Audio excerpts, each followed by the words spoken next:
Alright, hello everyone, and welcome back to another round of Kingdoms of Amalur Re-Reckoning.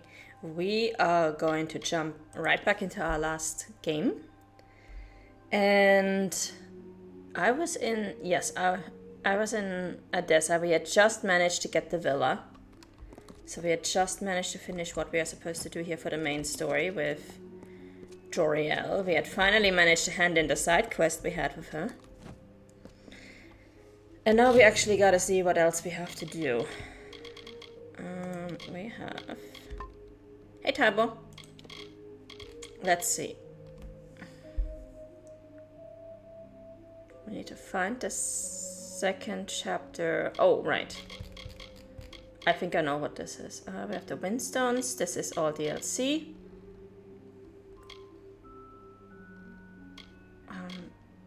This one we're not. This one we're going to do. This one we're not. This one we're not going to do. These two we're going to do at some point. But I think both of these are taking us somewhere else, aren't they? Let me actually double check.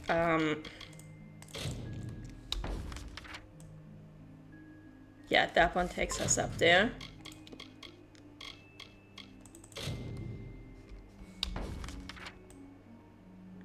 Up there. I wish there was a button for returning from the map directly to the quest menu. That would be very helpful. Let's actually get out of this house because I'm pretty sure this won't help.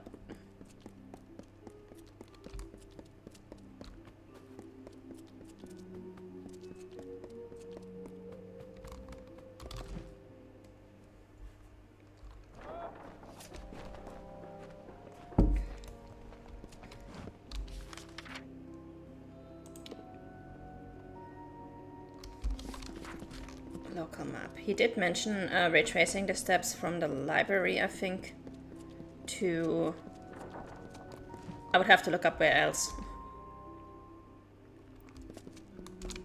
Welcome to the garrison.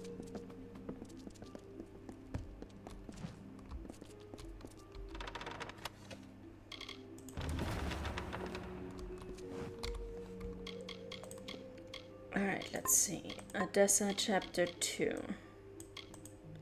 Second chapter of Galen and Hejem's memoirs on the construction of Edessa. Chapter 2, The Garrison.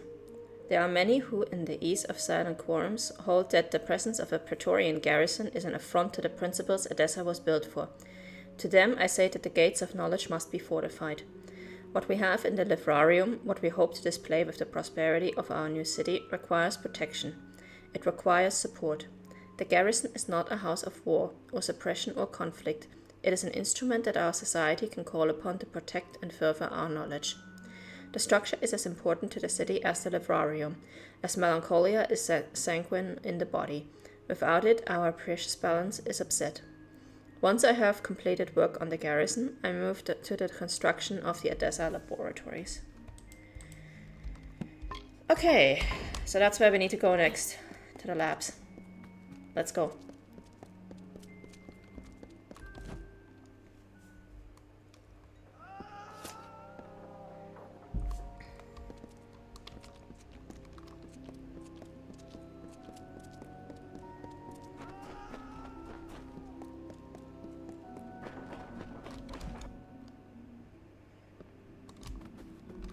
Bloody chest. What? Upstairs probably, I would reckon.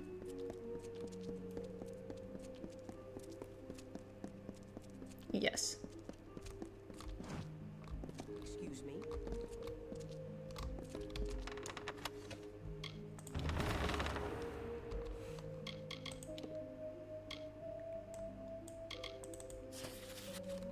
Chapter 3, The Laboratories.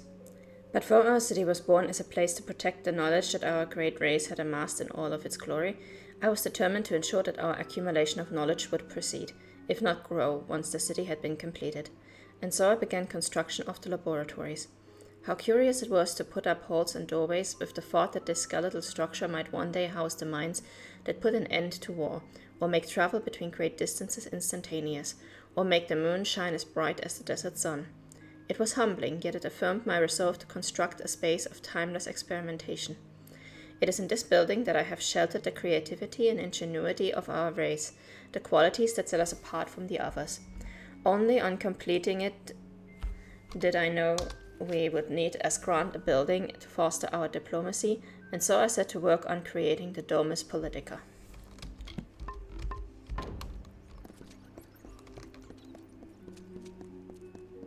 Alright, Domus Politica, let's go.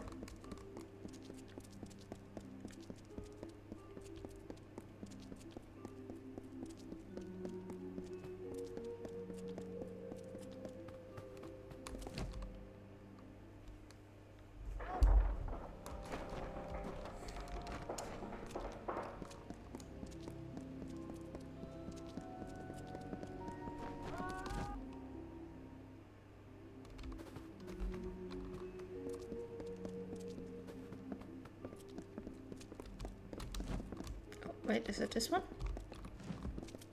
No. Upstairs then.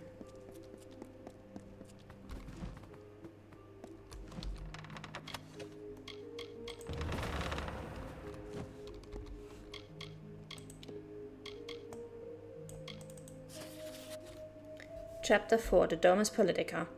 What bounty is there in gifts that are not shared? How are we to know if we are graced if none are there to grace us?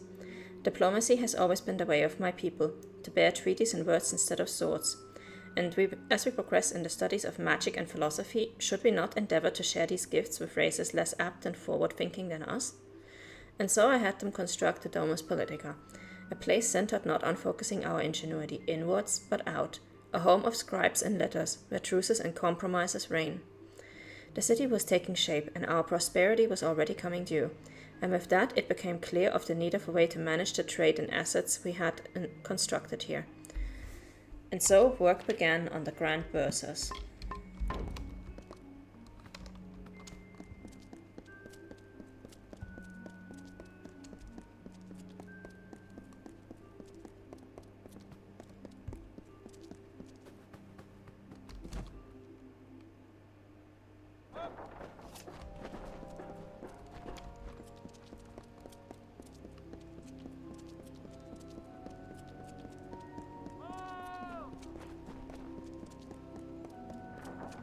I think Grand Bursars is also where we have the guy who can upgrade our house, so that's actually not too bad that we're going there.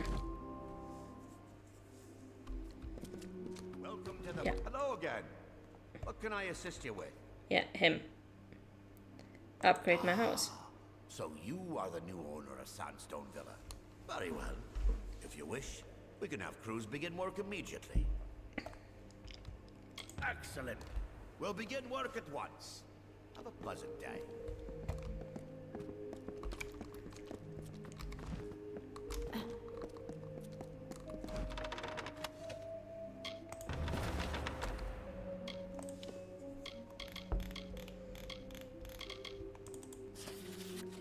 Chapter 5, The Grand Bursars.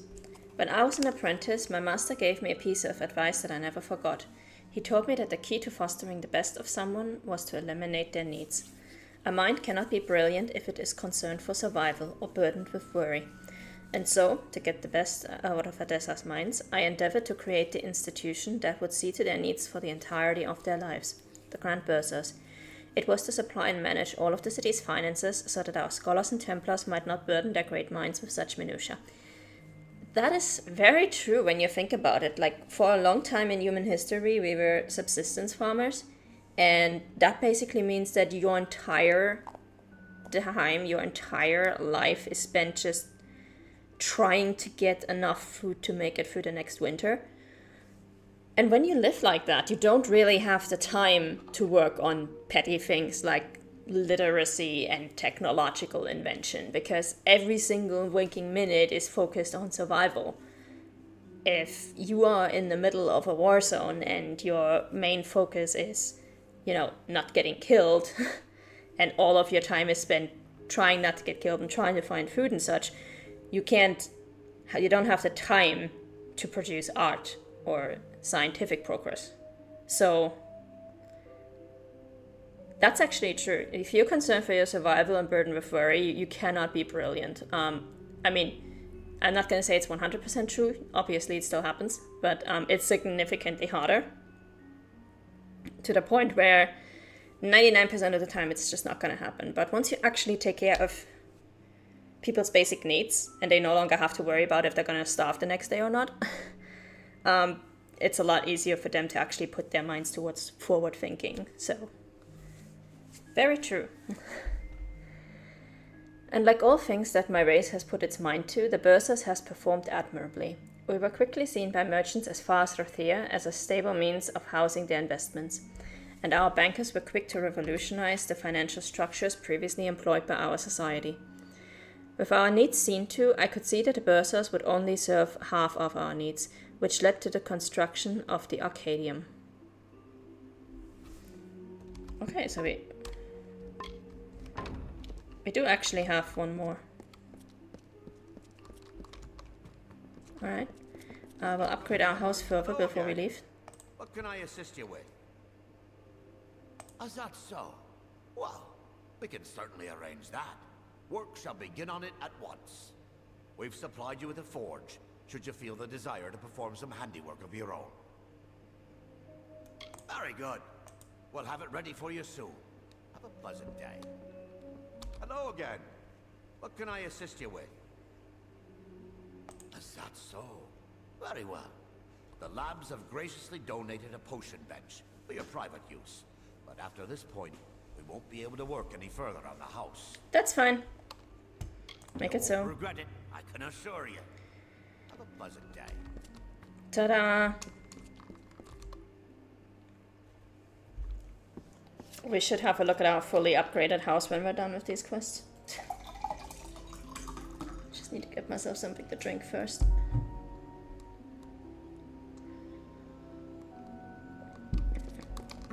Alright, Arcadium, let's go.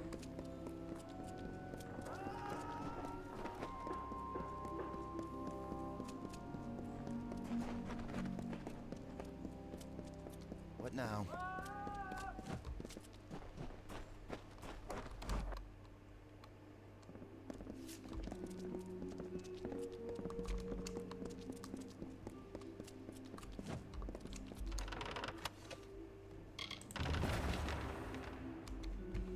There is apparently a 7th chapter. So much for we're done at chapter 5.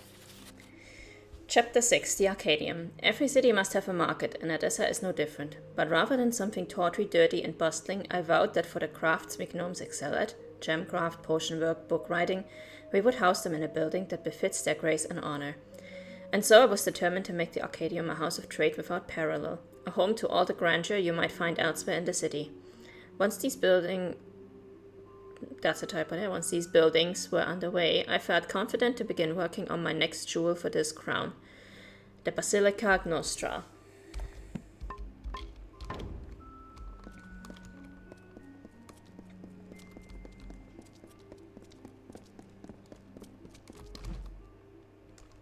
Let's go.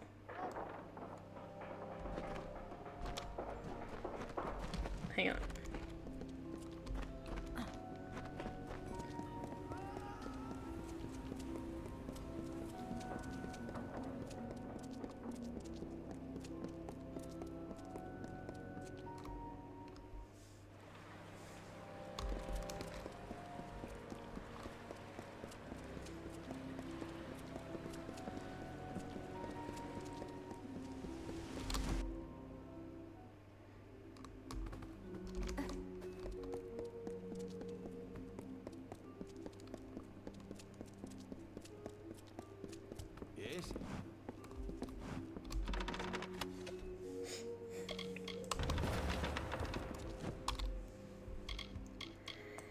Jesus Christ, how many chapters are there to this quest? Chapter 7, the Basilica Nostra. What can be said about the Basilica Nostra that could do it justice? I raised the walls and created the ceiling, sure enough, but the shell pales in comparison to its contents. This is the true culmination of efforts, where we will distill experiments and crafts and labors into theorems, laws, and axioms. This is where the divine transformation from experience into knowledge truly occurs. It is the portion of the city that I am proud of. That and the grandness of the Forum.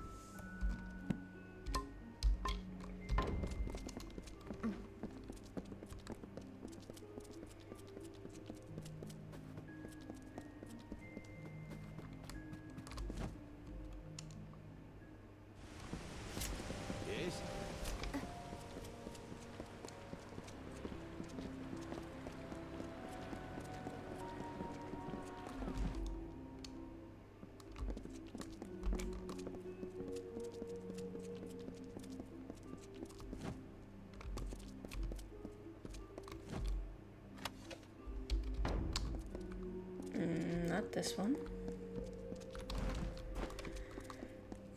Upstairs. Let's go. Well, this place is still under construction, though, so... It's not completely finished yet.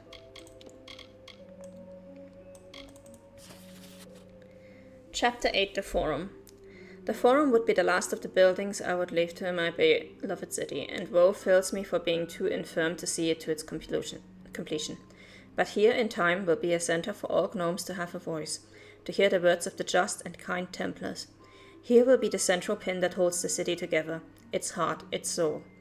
I weep to think I will no longer sketch the plans and detail the stones that will form the city. But for you, dear reader, who has been fit to follow me throughout my journey in making this city, I leave a simple gift. There is a book hidden in the stacks of the librarium, dedicated to those that wish to master the art of speech, learn its teachings, and use the skill to spread word of my marvelous city after I have passed. Galenun Hegem. Alright. Librarium. Let's go.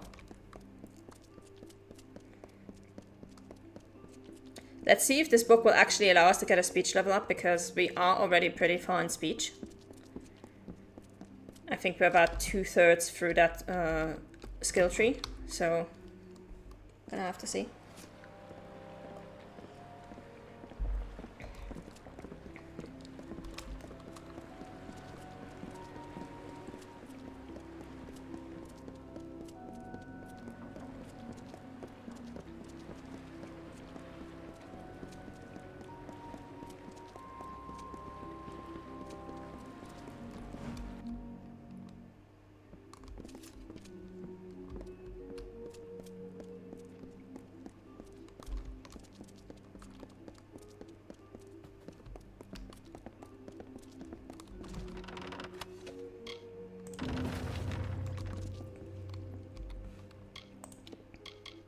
Book of Persuasion. The ordinary cover of this book belies a wealth of knowledge contained within. Ordinary cover? Have you seen how ornate this thing is?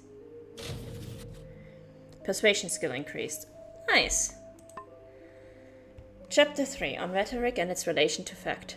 It is difficult to delve deep into rhetoric and the persuasive arts without first addressing the medium's inexorable detachment from fact, or put more simply, that which is obviously true. Many of my colleagues in the Basilica Nostra are quick to dismiss the value of an education based in the study of rhetoric, for the simple reason that rhetoric emphasizes the form an argument takes rather than the basis of the argument itself. Any argument not grounded in hard, irrefutable facts is not worth being made, fought for, or upheld, according to them. But there is a world beyond the syllogism, beyond the progression of postulates and conclusion of discourses. And perhaps most importantly, there exists people over whom fact holds no meaning. Unfortunately, yeah. Tell me about it. It is in these times that a knowledge of rhetoric, of stance, elocution, and dramatization can reign. Another oft-given reason for the avoidance of studying rhetoric, made by the scribes and aides of the Domus Politica, is the insistence that knowledge of rhetoric might somehow corrupt or otherwise pollute the moral fiber of the one that employs it. Surely such detractors suggest that just as martial or financial power stokes the flame of ambition in those who wield it, so could the power of influence wielded by a rhetorician give way to equally rampant ambition. Against such claims I can only stand with mouth agape. Rhetoric is a product of our enlightened minds. To compare it with martial authoritarianism or the practice of usury, To present it as merely as another venue for one being to express dominance over another is wholly absurd. True, rhetoric is a means to an end, but to achieve mastery over rhetoric, one must open one's mind to a corpus of the finest works these lands have to offer. The Misgivings by Ballard or Ray, Decanus Careen's 25 and 1 supports, and internalize them. To excel at rhetoric is to be worldly. To be persuasive, one must examine issues from all sides. And to those that are easily persuaded by even an amateur, I might argue that they are asking to be taken advantage of. In light of such a testament, then, in the understanding that rhetoric requires such a breadth of knowledge, how can my opponents presume to know what rhetoric will yield to corruption? How can a mind that has seen so much, studied great works, and diversified their perception to such end, fall to base temptation? Probably by presuming that you cannot fall to base temptation. Be very careful with that. The quickest way to actually falling into a cult is thinking that you are the specialist of special people that ever specialed. It really is that way. Is the pursuit of rhetorical ability not in its own way a quest for self-enlightenment? And under such a view, how could we ever presume that such a person could succumb? Yeah. My dude, I have bad news for you. Alright, do we actually have anyone here that we need to talk to? There's a citizen Praetorian. Scholar. I'm pretty sure we've already talked to these two guys, but not sure if we talked to Kalinot.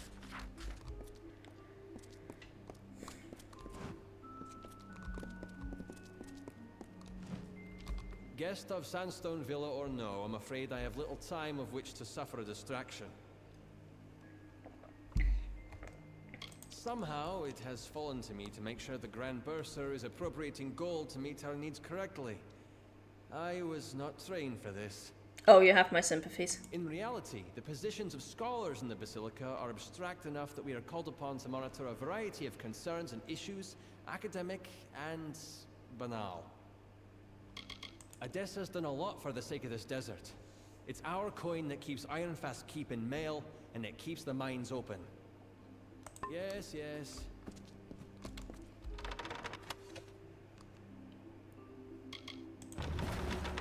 Oh, this one is not actually does not actually count as looting. Alright.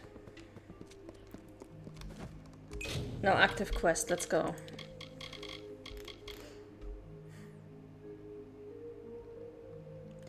He suspects that the courier can be found in the traveler's camp in Upper Tier.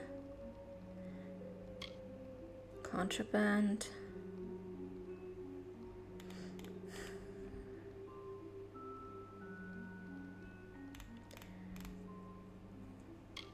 Upper Tier.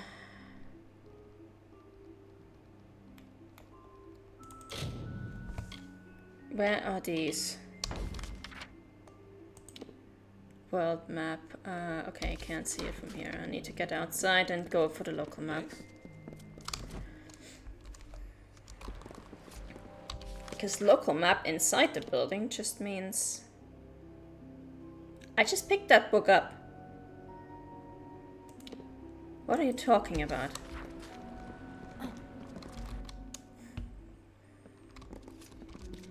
Are you telling me that there are 2 Brother Till books in here?